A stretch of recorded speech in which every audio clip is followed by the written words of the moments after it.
Good morning, guys and girls, both those watching live on stream right now and those watching this on YouTube. We're going to start the stream a little bit different today. I've been away with Arena of Valor and Tencent at Dreamhack for pretty much 5 days. I've had 1 day back. As you can still hear by my voice, I'm still kind of recovering. Ended up doing a good amount of shark casting and did, as a result, get a little bit ill. But we're surviving. But while I was away, a new patch dropped in Arena of Valor, and so I want to spend the first portion of today's stream doing a quick rundown of the patch and talking about the differences and changes that have occurred, how they're going to affect the game, the things I'm the most excited about. Hopefully, for a lot of people that have kind of glanced over the patch notes, this will help people just to give a little bit more in-depth knowledge on what's going on. So we start off with game systems and the social features. So basically just a few little easy changes that I've been kind of asked for in game. Being able to search for your heroes, your friends, a little bit easier, and using Facebook Messenger as well, which is pretty cool if you're very Facebook focused. I know Facebook is kind of the predominant social media outlet in Asia. I don't connect my Facebook because it's my personal Facebook, and it won't let me connect my current page rather than my personal account. But for those that do use it, it's a great tool. Ranked match improves standard PvP waiting screen in order to prevent cheating in higher ranks. Well, anything that prevents cheating or active feeding is a huge improvement to the game. I think where the game is going to improve overall is to improve its integrity in its ranking and its esports sort of scene and its competitive scene. And here you've got previously when a team formed in a ranked match, a team of 3 would be grouped together in the pick or ban phase. Now the other two teammates will be placed at random in the pick order rather than at the end. So basically, yeah, if you went in as a group of 3, the first 3 people that chose would be the group, and then whoever with the other 2 in the 5-man, they'd end up picking last. Now it's been randomized just to make it a little bit fairer. Again, improving integrity of ranked and competitive is always a good thing. Within any MOBA, but particularly within a game like this that is so esports focused. You can invite players from previous match to join your team. Handy. You players can choose to mark themselves as not ready. As long as one team member is not ready, the leader will be unable to search for a match. Great. The amount of times that you'd have a group of people together that weren't necessarily communicating, where one of them would be like, oh, this is going to take ages to go into queue, and the queue pops. That way you can let your teammates know you're not ready, so that if you are going to go grab a drink or something like that, people aren't jumping into queue and you're not kind of losing your place. Every hero now has 3 recommended item builds. This is huge. Obviously for a lot of people, they're in the zone when they're gaming. They click the recommended builds that pop up. For some people, that's the default build or the pro build. Others, it's build they've created themselves, especially at higher tier. But for a lot of people, there maybe are 2-3 sort of subtle changes to that build that they'll make based on the composition of the enemy. And if they're coming across certain compositions over and over again, it helps to have that build based, already there. This is more useful when you're at the higher tiers, diamond and above, where you can see what you're playing against. It's a little bit redundant in the lower tiers where you don't have draft because you don't really know which build to choose. You're going to kind of just use your default one until you see the enemy composition, and then you're going to adapt it the same as you have been. So more useful for diamond and above. I would have liked to have seen draft introduced across the board. That is something I've been kind of fairly outspoken about. I think that the draft should be something that all players at all levels are exposed to, just because there is a skill to drafting. There is an element of MOBAs, and a lot of times games can be lost or won in the draft stage. We've seen that happening in competitive esports, and it's a good thing to see new players using that to the same extent. Cool. So that's that. Gifting, yeah, great to be receiving gifts. I doubt I'm going to receive any, but I might send a few. That would be kind of cool. This one is huge. You can broadcast now from in-game. Now, I'm not doing that right now because I'm broadcasting to several streaming platforms at the same time, which means I need to use OBS and my computer. However, I am excited to, especially over the holidays when I'm maybe visiting my folks or my family, and I haven't got my computer to hand. It still means I can at least stream to my Twitch or to YouTube. Don't generally stream to YouTube, but mainly Twitch, without causing too many problems. This means that for those who game, I'm interested to see how it kind of works out if you're given an overlay, etc. I've not really looked into that much, but that's pretty cool. It is only on certain devices. I'm yet to see if my Galaxy S8 Plus, which is what I use to game on, is compatible. I know that it's not compatible with the next bit, which is the highlight reel, which is unfortunate because that would make my life as a content creator a lot easier. So I may be looking into getting a new mobile device purely for streaming and gaming where these things are compatible, as that's something I've been looking into for a while anyway. But yeah, the highlight reel, being able to share that automatically at the end of your games, great thing. Allows people to really show off when they're playing well. And it's great for content creators, which I think is always a good thing if you're trying to improve awareness of a game. Game client, players can now delete several items in their mail at once. Helpful when you get spammed or when you've been reporting a lot of toxic players, which does happen if you've been hitting that solo queue hard. Improved the detection of active feeding behavior. Also good because I think for a lot of people weren't getting picked up on the active feeding behavior because they were trolling for certain periods of time. They're maybe playing good for a certain period of time, or actively not. They're not feeding for 10 minutes and then feeding more, which means it made it quite difficult for the system to pick that up. So that being improved is a great thing.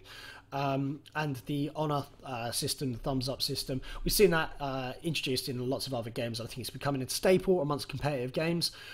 So that's kind of cool. It's a familiar thing, and it's also nice to receive credit from your teammates when you're not necessarily MVP, but people respect that you helped them out the most. We'll go through a few hero balance changes now. Few quick ones. Ignis, the anointed one, reduced movement speed. Yeah, he's got a skill that improves his movement speed. He's got a skill that slows the enemy. He didn't need that much movement speed. He was just impossible to catch for a lot of people that weren't incredibly high mobile champions.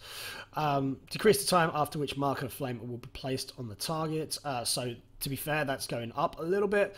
So that's a buff there. Decreased movement speed reduction from 50%. Yeah, this is, like I said, his rate of fire basically slowed people way too much. Decrease the stun time on marked targets from 1.5 to 1 second.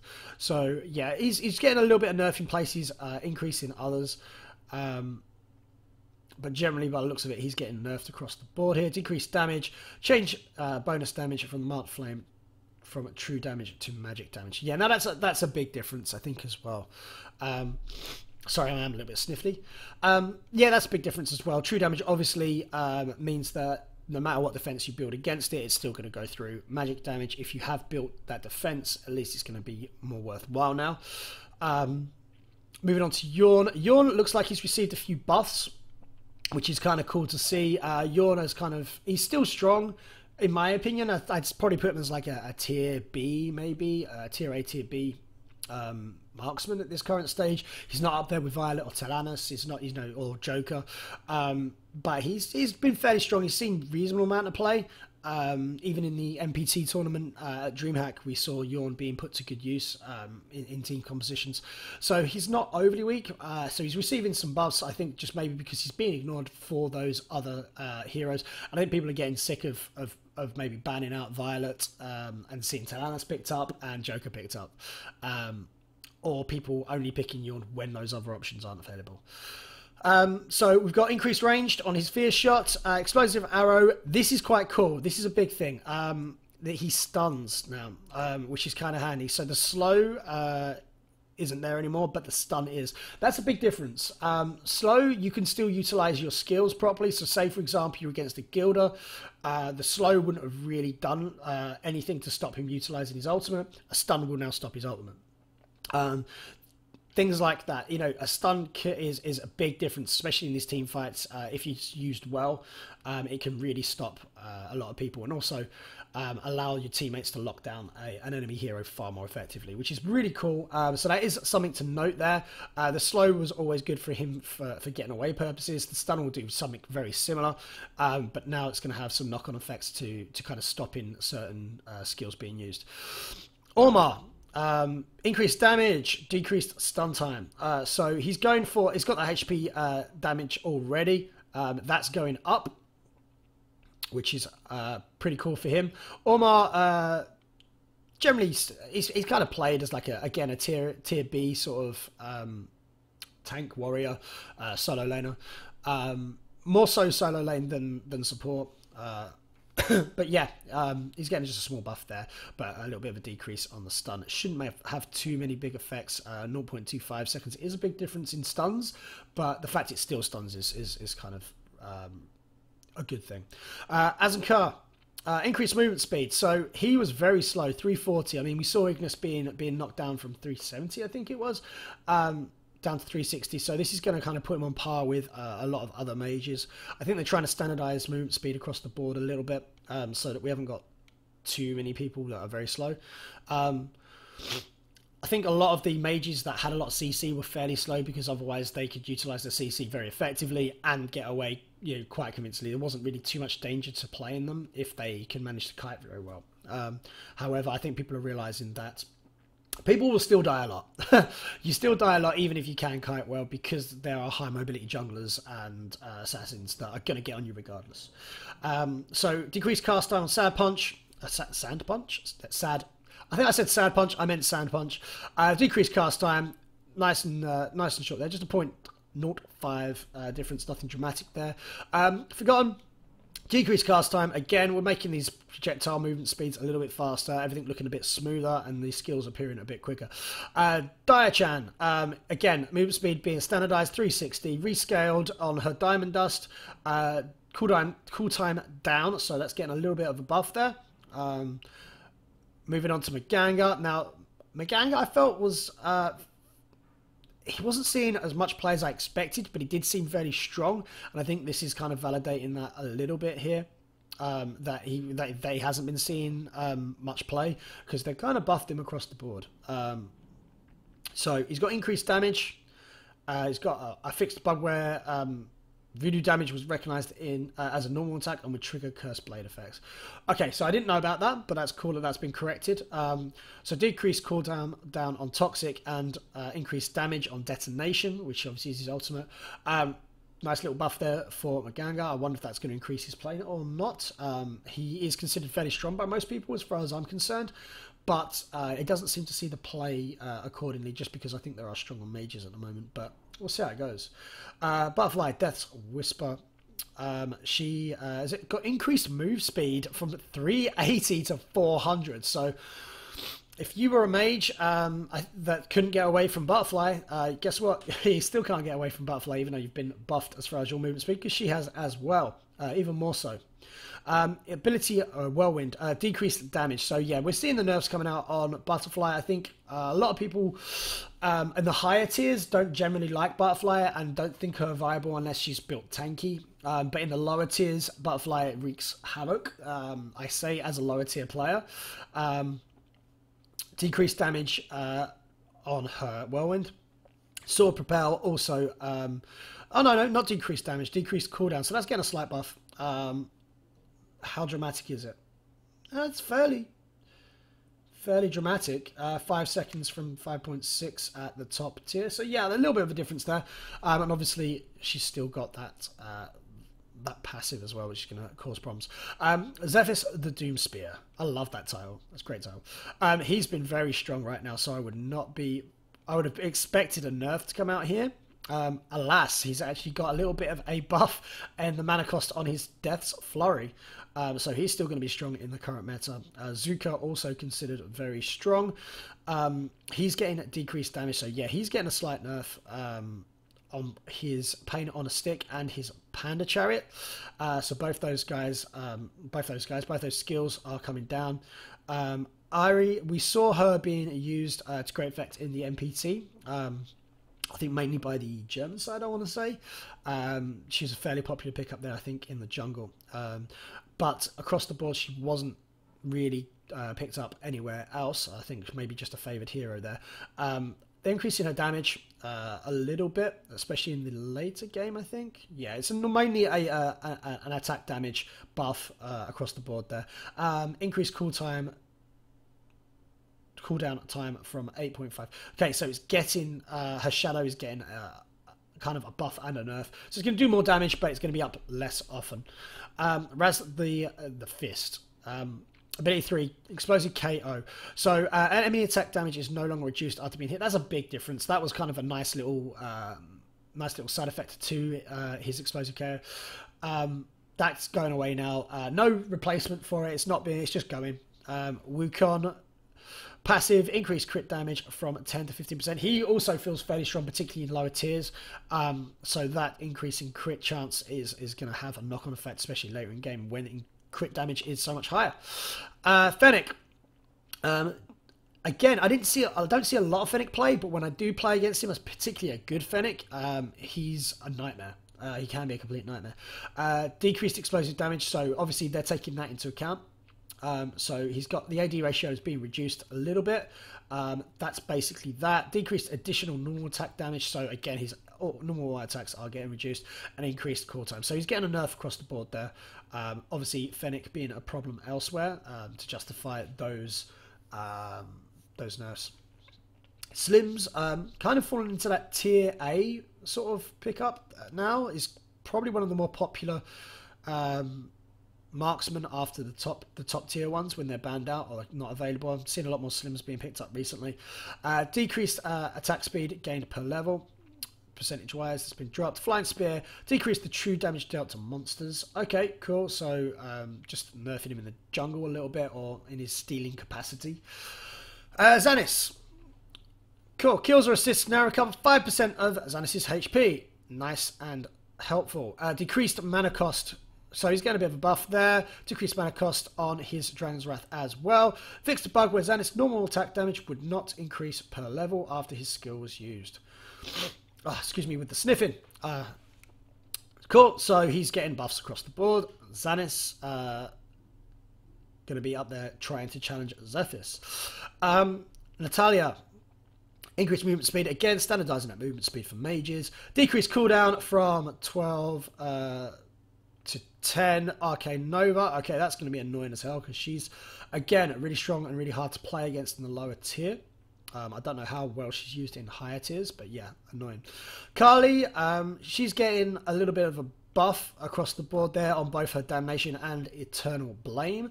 I thought it was Eternal Flame. My bad. Kali, yeah, so she's not used overly, like, loads. I haven't seen a lot of Kali play, so those buffs might be what she needs to pull back into the game a little bit more. Talanas. Shocking that we now see decreased magic damage on her Eagle Eye, and the Arrow of Chaos ability range has been decreased. Okay, cool. So she's getting subtle nerfs there. Not too dramatic, I don't think. She's probably still going to be sort of super tier, S tier across the board, but you know, some small buffs there, some small nerfs there even. Creeknack. Rescaled HP regen for every hero hit, so that's going to be a little bit higher scaling, nothing too dramatic. Drone drop, flying time rescaled from 7 seconds, increased according to abilities level 6, 8, 10. So you fly a little bit more late game. Violet, decreased bonus attack damage on next attack. Good. Obviously, with some attack speed late game, her tactical fire is up extremely often, and having that decreased a little bit is going to be handy. It's not a huge nerf, but it is a nerf. So again, I don't think that's going to affect her too dramatically, but it feels like it's going the right way to open up more marksmen for play a little bit. Vera and Alistar just getting a little bit more in the way of movement speed. Not quite as much as the other mages, but just getting a little bit of an increase. Alice, fixed a bug related to the time of the warning effect on the collision of the ability. Yeah, we've seen that happen a few times, actually. Like a couple of little... the effect doesn't really appear in time, or... you know, and those lines. So it's just a little minor bug fix. Scud, we saw him used in solo lane a fair amount, particularly by the French side at the MPT, I think. So now his Anabolic Rage's passive is actually going to have a cooldown time shown, which is great. There's been a kind of, I think, a call for cooldown timers to be shown for abilities and things in game a little bit more, not just items. So that's kind of handy. And again, you can see that being in place here with these skills as well, both for Thane's Royal Power. Puera? I want to call her Puera. Puera. I always wonder how I was saying it. Her riposte as well is having a cooldown shown, as well as Moran's Magnetic Storm. Oh no, that's just correction on his lifesteal. Yeah, so his ultimate was gaining lifesteal. That isn't going to be the case anymore, because obviously that would be a lot of health back. Kilgroth, yeah, fixing the bug where he could gain lifesteal in his first ability. Murad, no nerfs for Murad. Just an improved ability description text. And then we've got some item choices here, guys. So, Heart of the Incubus, kind of a big favoured thing, especially on support tanks. That is no longer going to grant as much HP, but it is going to grant armour. And we've got increased damage to monsters and minions. Okay, cool. That's fine. Hunter's Crossbow. Hunter passive now provides decreased bonus XP for slaying monsters. Okay. So a little bit of a decrease there. Muramasa. So they're lowering the price, but they're lowering the damage kind of accordingly. That's understandable. A little bit of a nerf on stuff. No. Mantle of Ra has got some improved components, as is Uriel's brand. And then we've got on Blitzblade, I fixed a bug where the chain lightning passive would stop after the hero dies. So that's kind of handy if you are obviously attacking multiple heroes or trying to clear a wave. Previously, it would hit the hero. If they died, it would stop. Now it will continue, so maybe there'll be someone in a clip soon picking up a double kill with Blitzblade. Team gold reward from killing the Spirit Sentinel has been reduced. So far less gold from that, 72 to 30. A little bit of a change as well as the 1% max HP per second, so 35 HP per second rather than 1% on max HP. The buff also grants 30% movement speed. So movement speed is handy, particularly a lot of the times you want to get this buff prior to team fights, so having that increased movement speed, particularly on someone like a tank that's going to also be regenerating health, is particularly handy. When in her towers or the base have no minions to protect them, extra defense has been going in. Okay, this is handy as well, because obviously we've seen the aggressive plays where a lot of people just storm the base with someone tanking, or they storm a tower without any minions there. It's now going to be a little bit harder to do that because those towers are getting a buff. Puts a little bit more I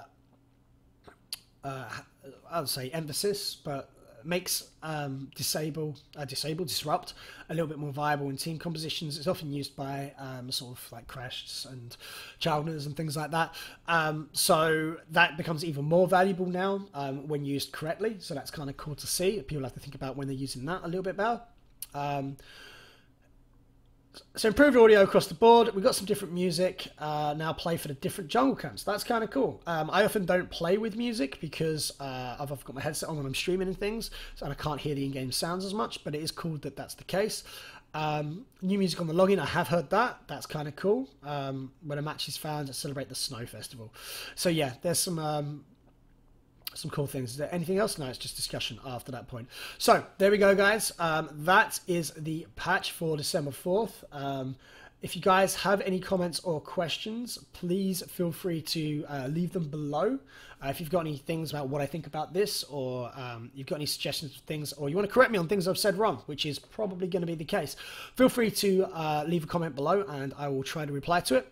I'll try to get one of these done before the updates in future, and also I'll probably hopefully release a video talking about Dreamhack, all the swag I got and the experience with Tencent, and the amazing experience and the people I met there, and I'll talk about all of that soon, so that'll be a video. Hopefully it'll get uploaded in the next couple of days.